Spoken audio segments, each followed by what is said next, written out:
with some of the preliminary battles that have already been fought, and I would say already been won, in an effort to make this project a reality.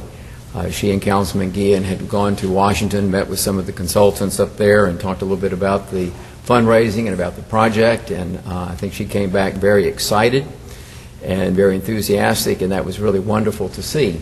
It's contagious. It's catching.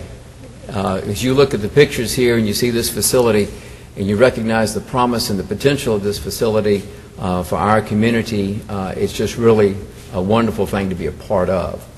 And what I'd like to just kind of mention to you about a couple of things, and Gray has touched on it. He mentioned the fact that it's a $68 million effort, and that's a lot of money. Okay, that's a lot of money. It's a wonderful facility, national significance, bring a lot to this area in a lot of different ways. But I want to tell you just a quick story, and it's about reaching beyond and reaching up and trying to touch a little bit higher than you've ever touched before. And I don't know if you remember the story about the 4-minute mile, but they thought that man would never be able to run a 4-minute mile. But they established that goal, and they broke that record.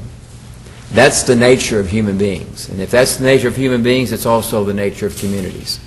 And I think it's a good thing for a community to have a goal that it reaches for, it stretches for, a little bit perhaps outside of what it would otherwise do under normal circumstances, but it reaches beyond itself, because in reaching beyond itself, it will discover great things about itself. And I think that already we have discovered great things about this community. It's been reflected in the hurricanes Katrina and Rita, and what that whole experience has taught us about ourselves as human beings, and about what we care and what we value.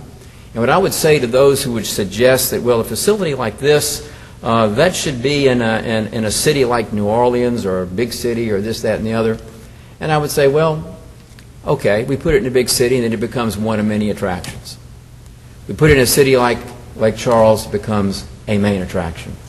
We put it in a city of Lake+Charles right next to an Interstate 10 corridor with 60,000 cars plus coming down, with the plans long range to improve the bridge, to widen the whole interstate corridor to accommodate more than 70,000 cars a day. That's the future of Southwest Louisiana, and that's also the great equalizer for Southwest Louisiana.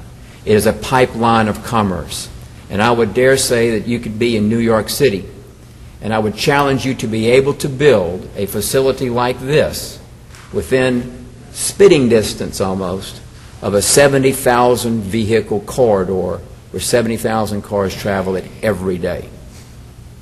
Now you put a facility like this next to a corridor like the Interstate 10, and you step back and you watch what happens. You watch children as their eyes open up with wonder. You watch as families pour in from around the world to see, to hear, to learn, not just about hurricanes, but about the science of it all, the wonderful science of it all, the wonderful science of Louisiana, the uniqueness of coastal Louisiana, the culture of coastal Louisiana. Because when you see National Hurricane Museum, the rest of the story is, and Science Center. And that Science Center concept came from our America's Wetlands Center that we wanted to build, and this is how this whole thing got created and how it all got started. It's a wonderful marriage of two great concepts, unique to Louisiana. We talked about what happened with hurricanes Katrina and Rita. Never want to go through anything like that ever again, but we did, and we learned, and we discovered a lot of things about who we are, as I mentioned earlier. That's why I'm so excited about this project. It gives us a wonderful opportunity, an opportunity to stretch, an opportunity to reach, and an opportunity to achieve, opportunity to accomplish. And after it's all said and done, what do we really want individually in our own lives? Do we want just the ordinary? Do we want to just live in the shadows? Or do we want to step out into the sunlight, into the challenges, and to reach? Because I would suggest to you that while success is defined by monetary things and monetary gain, etc., I would suggest to you that the success is in trying, in putting forth the effort.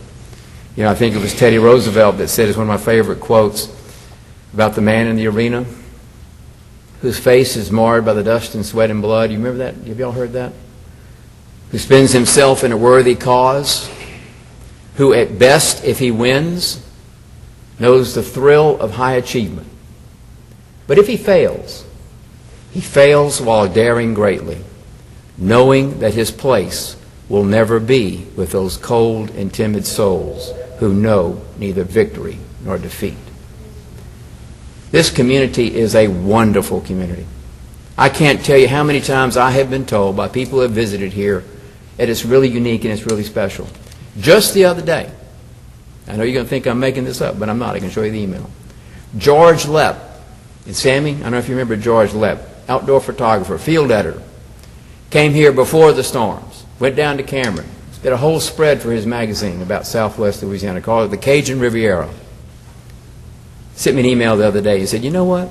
I was going through some old emails, some old pictures, and I found some pictures and some emails about southwest Louisiana. He said, you know, there's something special about that place. And once you visit it, you just can't get it out of your mind. What is it? This is part of it. And I think that this is perhaps the best symbol that represents the spirit and the tenacity and the true courageous character of southwest Louisiana. I'm 100% behind this project.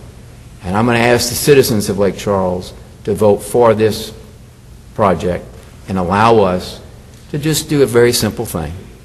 Move from track 2 to track 1. It's your lakefront. We told you we'd handle it this way.